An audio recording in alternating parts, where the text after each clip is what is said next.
Ngomongin soal kesehatan reproduksi itu kadang suka dianggap rumit ya. Padahal paham soal ini tuh kunci banget buat jaga diri kita. Nah, dalam beberapa menit ke depan kita bakal bedah bareng beberapa kondisi umum yang perlu kita tahu, biar kita semua bisa lebih waspada dan proaktif. Oke, jadi alurnya gini. Kita bakal mulai dari kondisi yang umum terjadi pada pria, terus kita lanjut ke wanita. Setelah itu, kita akan bahas juga soal penyakit menular seksual yang bisa jadi risiko buat siapa aja. Dan di akhir, kita tutup dengan rangkuman poin-poin penting yang gampang diingat.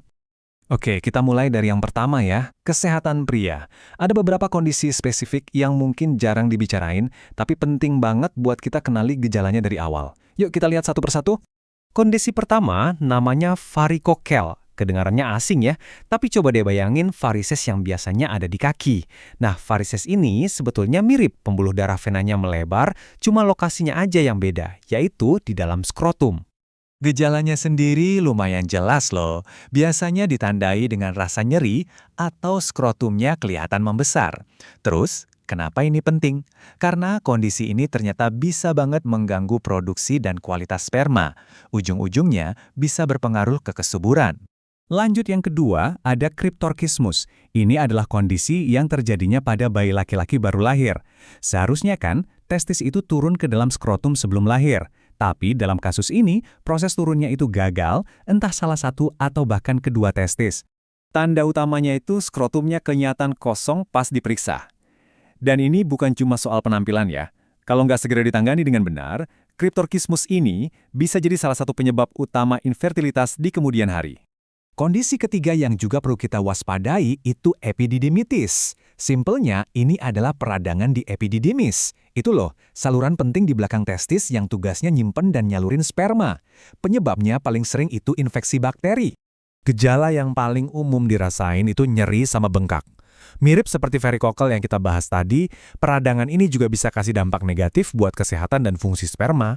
Selain tiga tadi, ada dua lagi yang gak kalah serius. Pertama, ada orkitis, yaitu peradangan testis akibat infeksi, dan kanker prostat yang disebabkan pertumbuhan sel yang nggak normal dan bisa berakibat fatal. Keduanya jelas butuh penanganan medis yang serius. Oke, sekarang kita geser ke bagian kedua, kesehatan reproduksi wanita.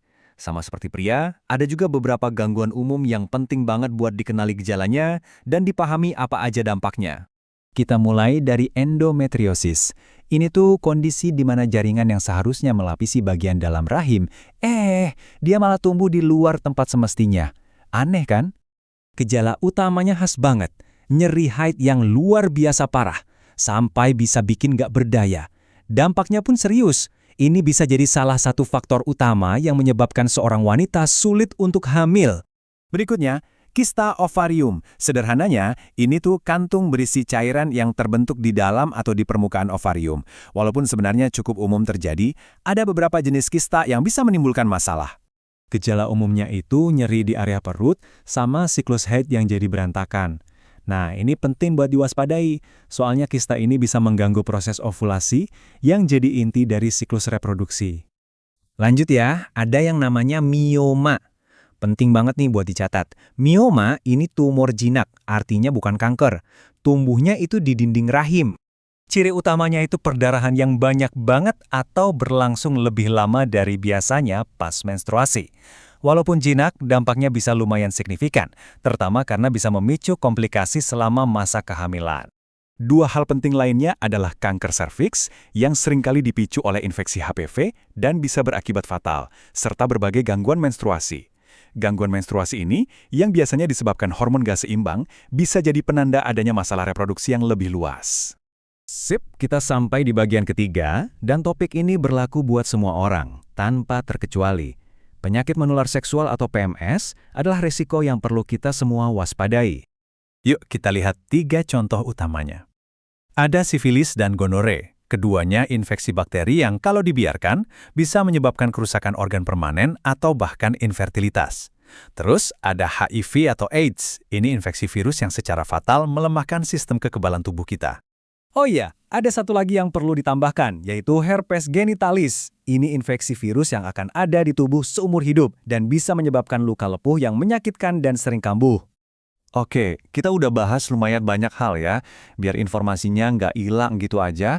Sekarang yuk kita rangkum poin-poin paling pentingnya, biar gampang nempel di kepala. Ini dia rangkuman super singkatnya. Untuk pria, 3 kondisi utama yang perlu diingat, varikokel, kriptorskismus, sama epididimitis. Untuk wanita, fokus ketiga ini, endometriosis, kista, dan mioma. Dan untuk PMS, waspadai sifilis, gonore, dan HIV. 3 poin kunci untuk setiap kategori. Gampang kan? Pengetahuan itu langkah pertama, dan sekarang kita semua udah punya bekalnya. Pertanyaan terpentingnya sekarang adalah, apa langkah kita selanjutnya? Mungkin mulai lebih peka sama tubuh, cari tahu lebih lanjut, atau bahkan berani memulai percakapan. Pilihan ada di tangan Anda.